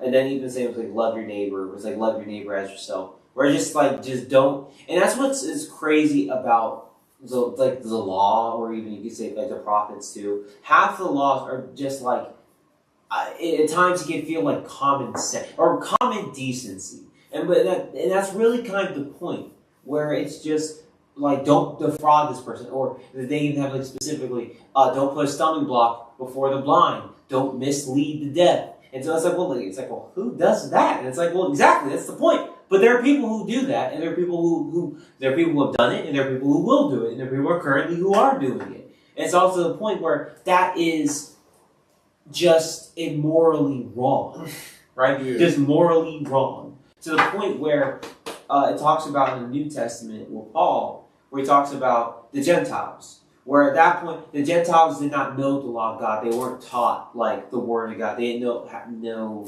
like, what the Lord had said, what the Lord commanded. Right? But he said and he was comparing them to Israel that didn't obey. Where he said, even the Gentile, who knowing not the law, like, does right, does what he what he knows to be right, and it being a law unto himself. Where basically, he doesn't know necessarily about the Sabbath, like here in Exodus 20, or even the bits maybe about like making false gods or making things of like the sea and so on and so forth. Because even like going back to the point we made before, you see in like verses, where was it? Talking about 4? No, 23. Thou shalt not make with me gods of silver, neither shalt thou make you gods of gold. So when he's saying those other gods, that's what he's referring to again. Like there aren't literal gods. Like Zeus isn't a real being. It's the idea of Zeus that like you're worshiping and all that. Still, it's that same point that we said earlier. But even then, it's still to like he may not know all of that, but he has the general morality. Yeah, I shouldn't kill that dude. Yeah, I shouldn't steal from him. It would be wrong. Like he has a sense of like every human, even if you don't believe in the Bible, or you haven't believed in the Bible before, or you don't believe in like religion, period. There are plenty of people who are what they call atheists and agnostic and do not have any form of faith whatsoever, but they are good and great people because they have a sense of morality. And that's exactly what Paul's talking about there. They don't know God and they don't know what it takes to serve God. But they have a general sense of morality. And they know I can't be awful to people. I need to treat people with love. Which is, again, like the basis of like the whole, the commandments in the first place. When it comes to a lot of that stuff. We're just like, yeah, it is common sense. Don't mistreat those around you. Don't put a stumbling block in front of the blind. Don't defraud your neighbor. Don't try to find ways or loopholes that you can scam people and get away with it. Like, don't do anything. Don't cheat. Don't commit adultery. Like, don't do those things. You're hurting other people. But, like, even a lot of people don't need to be told that. And that, again, is like the point. Because it all just goes back to, if you treat people with love, you won't do those things. Yeah. So, like, yeah. That was good, man. To your point about the false god stuff, I just think it's cool. Like, God's like, this verse 22, he was like, you have seen that I've talked with you from heaven. Like, don't go making gods out of gold and silver. The point is, like, you don't need that. I'm literally, like, I'm talking to you. You know what I'm saying? Like, so I just thought that was pretty dope. Like, we have a guy like Zeus ain't never talked to nobody because it's not real. Buddha ain't never talked to nobody because it's not real. But we can say that God's talked to us. You know what I mean? Like, we have the true living God. So, but yeah. Mm-hmm.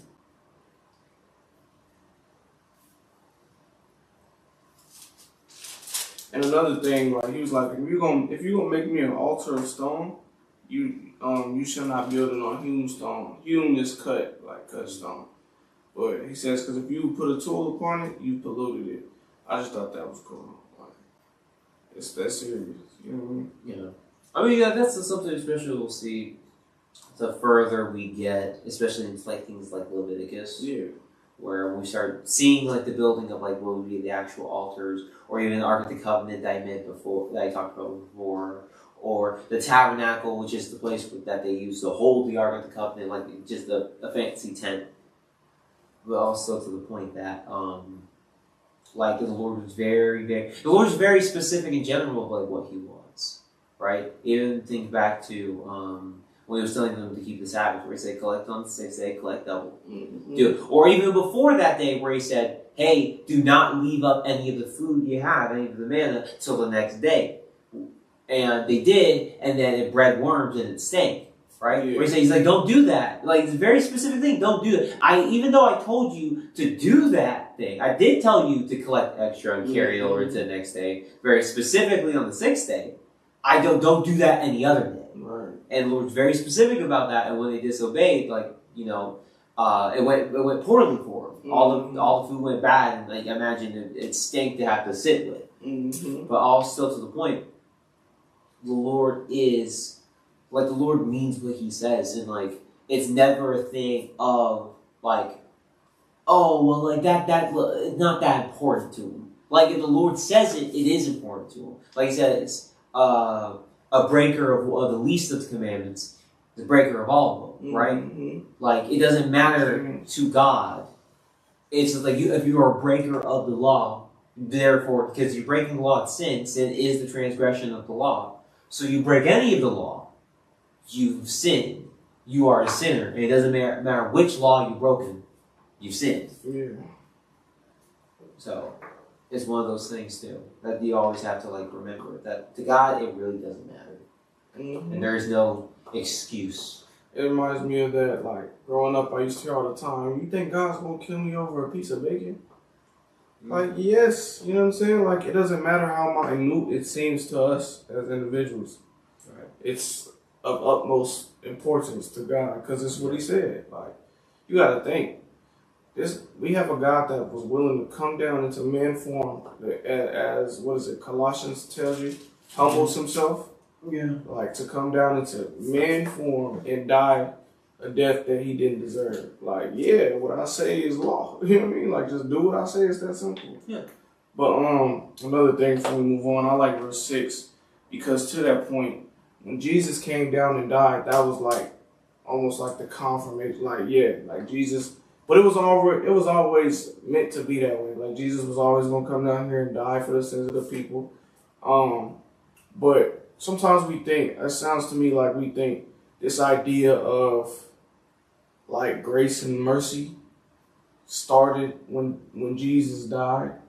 And that like the formula for to obtain that grace and mercy changed when Jesus came and died. But it's always been the same. Like verse 6, He says, "And showing mercy unto the thousands of them that love me and keep my commandments."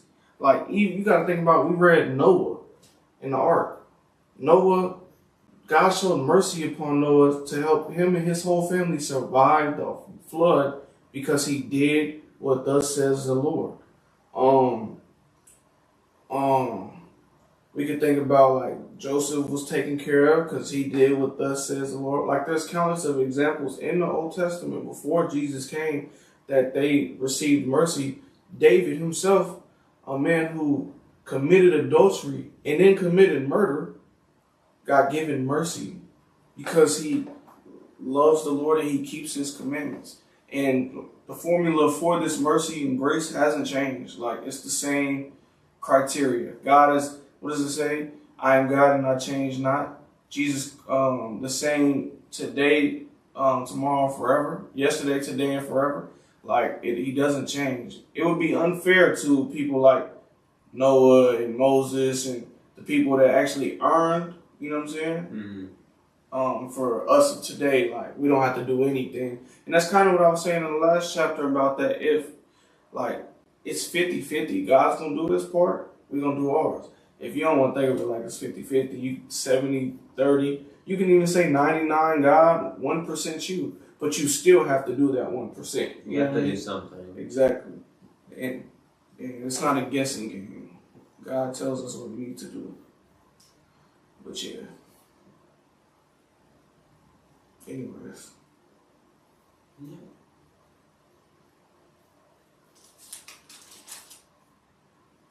Yeah, that's all I gotta say for 20. Likewise. Have part are you trying to go to?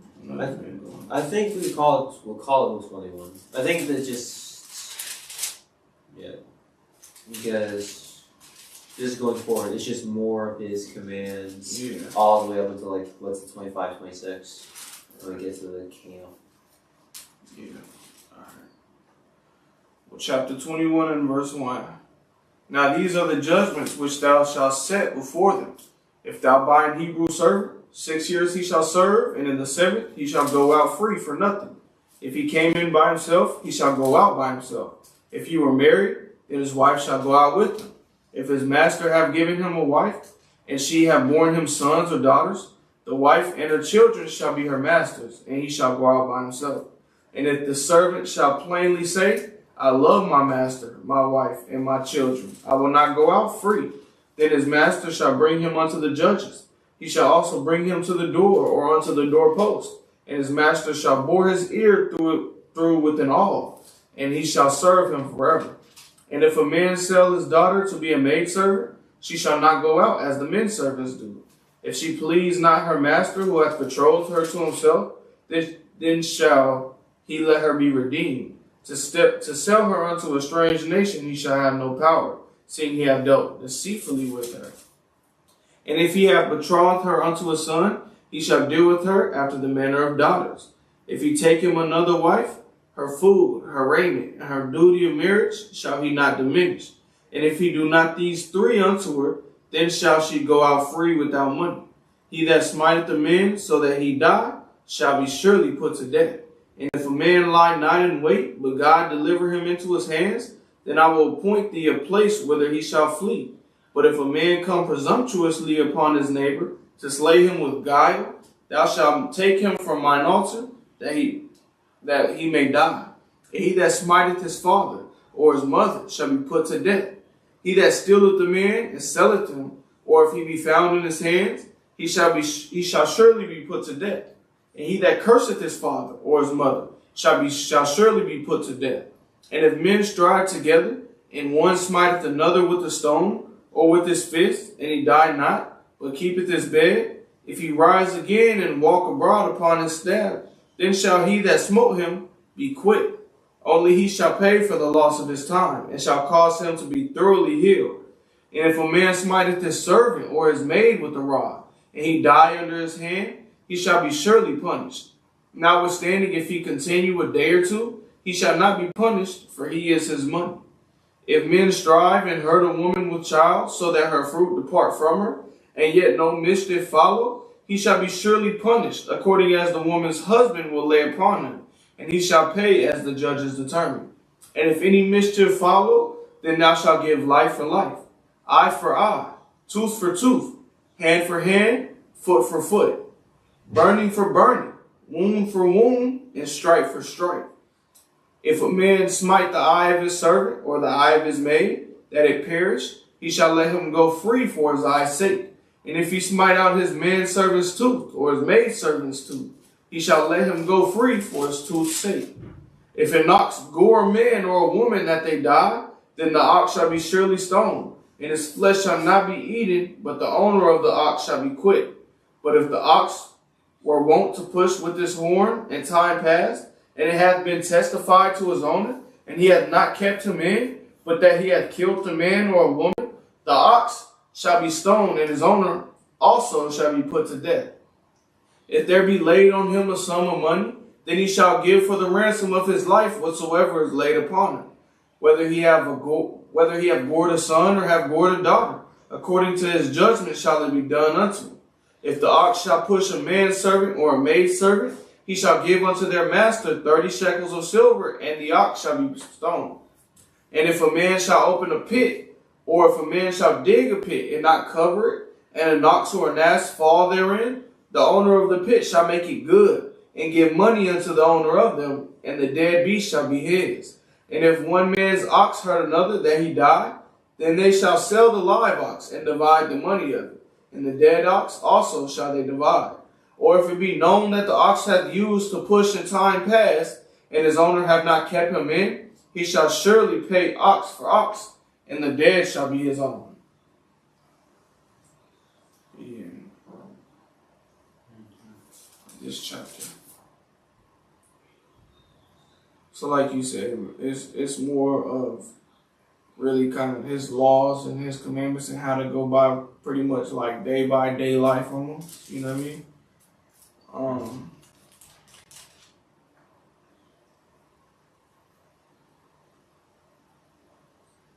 I like, was you gonna say something? I like verses 28, 29, 30. Where it's basically talking about you have an animal, and he goes out and kills someone, right? The owner, like, you know what I'm saying? It's almost like it's your first offense. You're not gonna die. The ox has to die, blah blah blah. But if this has been known to you, and your ox does stuff like this, like, and you don't control him and put him up, take him away from people, and he kills somebody else, not only the ox has to die, but you gotta die. I just feel like that's kind of interesting and it's good. Like, handle your business. Like, we can't have people out here dying because you can't control your ox, you know? Yeah. So, like, and that's kind of how fair God is, almost like, I don't know. It's kind of cool though. I get, no, it's like you know better, you do better. Or even like, and that's what, I mean, when you really read into the law, that's what like is the really cool thing about it, is that the law of the Lord has like, well, I presume you're living in America. If you're not, great, good for you. But like, no, I mean, genuinely, like, That's America's crazy. kind of bad right now. But to the point is that like I'm gonna be, when I say law, I'm gonna be referring to like American law. God's law in certain ways has a lot of resemblance for like American law. I'm just only familiar. I'm sorry, not familiar with UK or international law. But it's to the point that like it's like it's like knowledge, like prior knowledge of like an incident can add to like a crime or something of the sort, like manslaughter. Whereas like to the point, whereas the same way of like if we are in the United States were to have like a dog, right, that bites people all the time, and like it bit someone, and then you're like trying to sue the person, they'll be like, oh well, it was a mistake, they didn't know. But if you could prove that they knew like multiple times that like, hey, this dog bites people, they were warned, they were told to like chain up the dog so they wouldn't bite people, so on and so forth, and they didn't do any of that, and then still bit somebody, well then they would be ruled responsible. Yeah. But it makes sense, because it's like, well, you knew this was an issue, but you did nothing about it. And it's like the same way, where like, if you knew this ox was put, like, what did you think the end result was going to be eventually? Like, eventually, it's an ox. It's a giant cow. Like, a giant male cow that likes to fight. If it, like, pushes a person, eventually, the person it pushes, one of them is going to kill him. Somebody. So it's just like, well, you knew this was an issue and you did nothing to resolve it. So, you bear the responsibility. That's even sort of the same as, like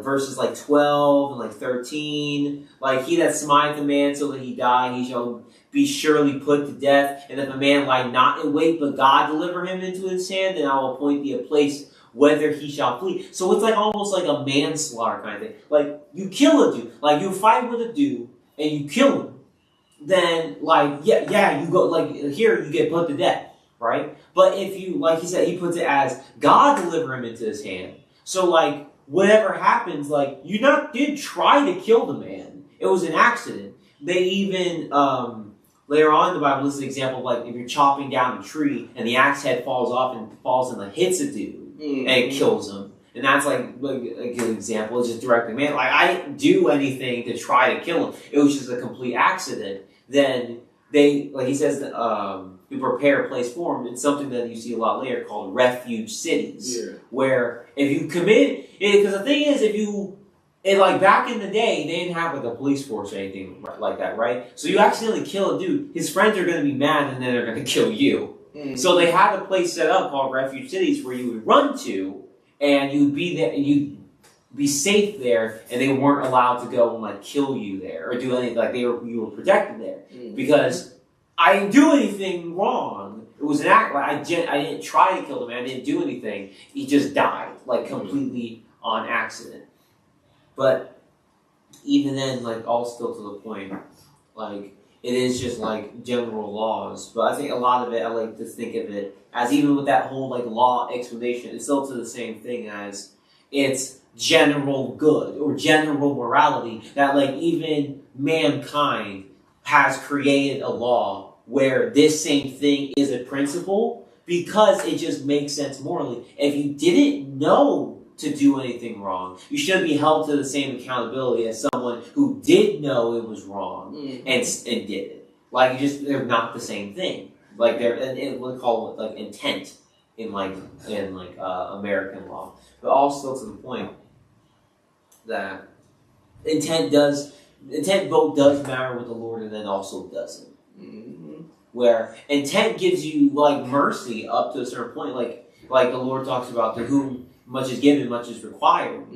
So the Lord's going to hold you to the charge of what you know and so on and so forth. But that also never truly fully excuses your behavior with the Lord. The Lord still expects you to be better. Because the thing is, if you make a mistake, that's okay. But what you should learn from a mistake. And it's the same way as even Proverbs says, a righteous man falls 7 times, but get back up again. Yeah. But the wicked, they fall into mischief, where it's all about getting back up again and trying to do right, rather than just being like, I'm not going to do anything, and I'm just going to continue in like whatever I'm doing. Because you're supposed to learn from whatever mistakes that you do make. Yeah. But, yeah. Hey, like, as we, like we just read in chapter, 19? Where it says, if you obey my voice and keep my commandments, you'll become a peculiar peculiar treasure, and you shall be a king with priests unto me, right? I bring that up because that's really like Israel's kind of job. It's like we was chosen, but we was chosen to be priests, and teach the whole world who God is and how to serve God so that they can attain the eternal life. My point is, we're getting into the building of Israel. Like, meaning, like before you can enter into this holy land, you got to learn how to be holy. And I say that to say, as we start reading all these laws, like this is the laws to perfection. You know what I mean? Like he's trying to build a perfect reigning country in his eyes, which is why which is why I can read something like 24, 25, eye for an eye, tooth for tooth, hand for hand, foot for foot. Like it's starting.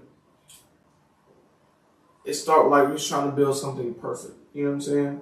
So that we can teach the rest of the world and things of that nature. Versus when you get to the New Testament, he was like, in the old it says eye for an eye and tooth for tooth, but now I say turn the other cheek. You know what I mean? And then you had that story with the woman that committed adultery, and it was like, he who was without sin cast the first stone. Because we're way past the point of perfect. Like we've all like sinned, and we're like just like he said, he who was without sin cast the first stone. Like we can't do that now. And really they couldn't do it then, but the point is the blueprint had to be like this was the blueprint, you know what I'm saying, of what it was supposed to look like. You know what I'm saying? Does that make sense? So, yeah. Yeah. Yeah, pretty much. Yeah. All this talk of, and like the further we go into it, the more it like reminds me, like it brings me back to like Abraham and Isaac and Jacob.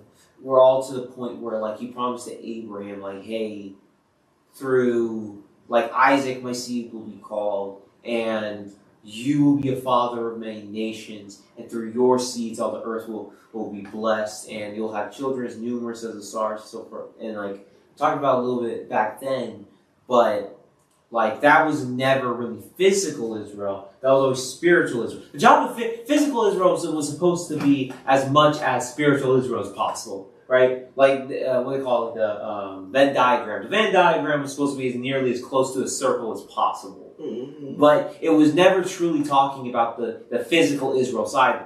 The prophecy was really always talking about the spiritual Israel side. Mm-hmm. Since I think we are finishing it with 21, right? I wanted to look at like Romans 9 real quick, which talks about it talks about both the Abraham, the Isaac, and like the Moses a little bit, where even I think it touches on all the points we kind of talked about just a little bit.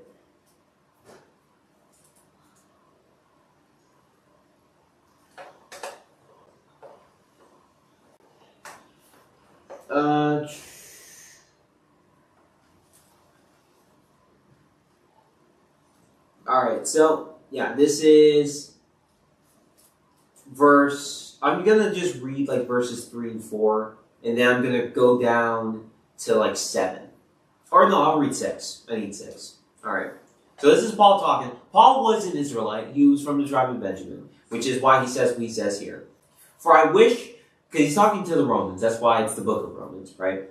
For I could wish that myself were accursed from Christ for my brethren, my kinsmen according to the flesh. So he's saying like my physical brethren, who are Israelites, to whom pertaineth the adoption, and the glory, and the covenants, and the giving of the law, and the service of God, and the promises. That's all that we've seen. We'll see more and more as we read, like as we read Exodus, Leviticus, Numbers, Deuteronomy. But we see the promises. The promises were first given to Abraham, and then to Isaac, and then Jacob, and then passed down to the rest of Israel. That's why we've seen even the Lord promise that He'll bring them back, and He'll make them priests, as Xavier just mentioned.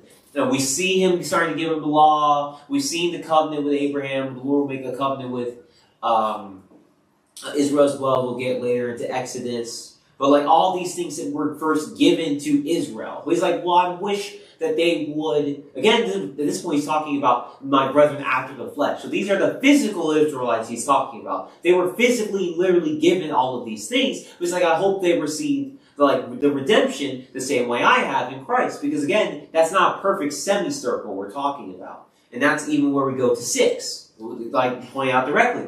Not as though the word of God hath taken none effect. For they are not all Israel, which are of Israel. So not all physical Israel are a part of spiritual Israel. And like even he explains it further. 7. Neither because they are the seed of Abraham are they all children. Because remember, even Jesus talked about you're children of Abraham if you follow after the faith of Abraham. So if you aren't having the same belief or faith in God that Abraham had, you're not a child of Abraham. Even though the Israelites were physically the seed of Abraham, they physically were his descendants, they weren't the children. Again, the same thing. They were physical Israel, but they weren't like the spiritual. Right? Neither because they are the seed of Abraham are they all children, but in Isaac shall thy seed be called. That is, they which are the children of the flesh, they are not the children of God, but the children of the promise are counted for the seed. So, like the children of the promise made to Abraham are the seed, being the children of God, like the spiritual people, not the physical. Again, for this is the word of promise at this time will I come, and Sarah shall have a son. So he's just recounting what happened, like in the story with Sarah, where even like they say in another place, Hagar had a physical son. Like Hagar had a son for Abraham, Ishmael, who's like the physical, and Isaac was the seed of promise. So you do have like the physical side, but more importantly, there's the spiritual, because like he said, Isaac your seed is called. But even then we go to Moses, right? 15. For he saith to Moses, I'll have mercy on whom I'll have mercy, and I'll have compassion on whom I have compassion. So then it is not of him that willeth, nor of him that runneth, but of God that showeth mercy. So it's even going back to what he said before. God at the end of the day is the one who shows mercy. And this is really come from him answering question 14 about the children of Israel and like how it's been given to them. And essentially the question is like, well, what shall we say then? Is there unrighteousness with God? God forbid. Where God, the question, the answer to the question is that, well, God can do anything he wants. The Lord can have mercy on whomever he will. So the same way the physical children of Israel can be redeemed, anybody can be redeemed and be a part of the children of Abraham, the seed of which is the promise of like Isaac, right?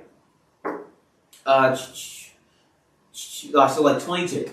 What if God, willing to show his wrath and to make his power known, endured with much long suffering the vessels of wrath fit to destruction, and that he might make known the riches of his glory on the vessels of mercy, which he had afore prepared unto glory? Because remember, even God says, like there's not one of his he will lose, where God already knows who are his, just from like throughout the world. Let's even like go to like Revelation 22, and it's like John was able to see like innumerable multitude from all nations of the earth, because the Lord already knows the people who are his and those who will choose to obey him, because God just is like able to see the future, like exist and see the future, or the same way he's able to see everything else. 24, even us, whom he hath called, not the Jews only, but also of the Gentiles. So we're all part of, because we're talking again about the spirituality, the spiritual Israel, because this is the actual seed in which he's talking about, the actual seed in which we are called. As he saith also in OC, I will call them my people, which were not my people, and her beloved, which was not beloved. Because again, Israel was the physical Israelites, like we're reading about Exodus, they were his people. But he's saying, I will call the people who weren't called my people. Because like everyone who is spiritual Israel is the Lord's people, and they are his beloved. Because sometimes he'll refer to Israel as his wife, which is even what he's referring to here. It shall come to pass that in the place where it was said unto them, You're not my people, there shall they be called the children of the living God. And that's the end of like the point I want to make, where it's all still to the same thing. All called children of Abraham, children of Isaac, children of Jacob, who is Israel. All children of Israel, but like spiritually. But all still to the point that like that same thing that like he's saying to them extends that far out. That like all the things that like we've read, that it goes for everyone. Because really all are meant to fall under this covenant. It's just that it started with one, but then it moves to other. As even it talks about at another place with Paul, about like the natural branches, how they were grafted, and like cut, like how they were cut off of the tree because of sin, talking about Israel, and then how like the Gentiles that Paul refers to, how they were grafted in because of their faith and their obedience. Really, just anyone could be a part of this. But yeah, I just want to really look at that Romans 9. Let's go to 1 Corinthians 11 real quick. And really, because this is really talking about something completely different, but it kind of helps to put it into perspective. Marie 2 and 3. Now I praise you, brethren, that you remember me in all things and keep the ordinances as I delivered them to you.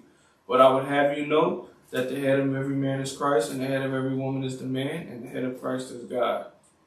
Point being that, like I said, it's completely different, but it's protocol, right? You got God the Father, you got Christ, you got man, you have woman, right? And the same thing kind of works in terms of the spreading of the gospel. It works the same way. Like you could think of Israel as the man. You know what I mean? It's not like the man is better than a woman. It's just this is kind of the protocol and this is the order that God put. You know, God says let all things be done decently and in order. Like everything has to be in order. Everybody couldn't be the priest. You know what I mean? Yeah. And we already read why Israel. It's because Israel was weak. Israel was nothing. And Israel was pretty much worthless compared to all the other people. So God took Israel, cleaned them up, made them something, and gave them a chance to be the priest, to give it out to the whole world. So, like I said, I know it's different, but it's following that same process or that same order. Like I said, not everybody could be the priest, but he took a people to be the priest, to do a job. Like it doesn't make Israel better than anybody. Yeah. You'll never hear me make that claim. You'll never hear us make that claim because it's just not a fact. Or the Bible. Right, you'll never hear the Bible make that claim. It's just simply we were chosen to do a job. Just like the man was chosen to be the leader of the house. You know what I mean? And it doesn't make, like I just said, it doesn't make the woman any less special than the man. It doesn't make the man more special than the woman. It's just, that's the order. That's just how it goes. With Israel, he gave us the law to give to all the people. That's just how it goes. So, but that's like he was saying, not just because you're Israel doesn't make you nothing. Like, what's really important is that you follow after Abraham's footsteps. Yeah. And you keep the faith that Abraham had in God. The spiritual is. Yeah. Yeah. Yeah, I think that's it. So yeah, today what we got through Exodus 14 through 21. Yeah. We got through a fair bit today, I would say. Yeah. So yeah, we read all about just Israel's murmuring. We'll continue to see that. We got to see the beginning bits of Moses being given the law of the Lord, and we'll definitely get to see a lot more of that too, especially as we move further throughout Exodus and Leviticus. But to the point. Thank you again for joining us. Thank you as always. I just remember say, show yourself approved of God. Work out your own salvation with fear and trembling. We talked about like charity's bond of perfectness. Love your neighbor. Love the Lord. Seek Him diligently. Like even just the just man fall 7 times. Like, hey, you're gonna make mistakes in life and with the Lord, just in general. But like, you have to keep up. You have to keep trying, and you have to remain diligent within your faith, right? In your prayer and your fasting, you have to continually be diligent, right? Well, as always, again, thank you for joining us. If you have questions, as like next time or in the future, like I'll make like a post that people can post their questions to, and then also tomorrow, next time we stream, post questions, and we'll get to them at the end. Doesn't look like we have any today. Yeah. But I guess everyone have a good night. Take care. Peace in Jesus' name.